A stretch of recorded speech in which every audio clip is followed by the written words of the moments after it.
বিষ্ণু ইসা ইসলাম সাহাবাদেরকে নিয়ে একটা মজলিসে বসা। হঠাৎ করে তিনি বললেন, ঠিক এখনই একজন এসে এই মজলিসে তোমাদের মধ্যে বসবে, সে জান্নাতি। এটা শোনার পরে তো সব সাহাবারা নড়ে চড়ে বসলো, কিরে রাসূল সাল্লাল্লাহু আলাইহি ওয়াসাল্লাম একজনকে জান্নাতের অ্যানাউন্সমেন্ট দিচ্ছে, কে সে? তো দেখা গেল এক আনসারী সাহাবা প্রবেশ করেছে, তার জুতা দুইটাকে বগল দাবা করে, কিন্তু কেউ তারে চিনে না।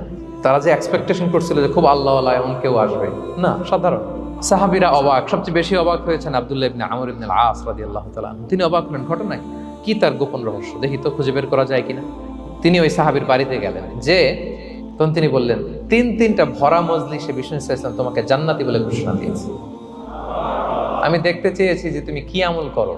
ওই সাহাবী বলে, আমিও জানি না, তবে একটা ব্যাপার আমি মনে করি হয়তো এটা আল্লাহর কাছে পছন্দনীয় হতে পারে। এইবার তো আব্দুল্লাহ বলে, ওই তবেটা কি বলে?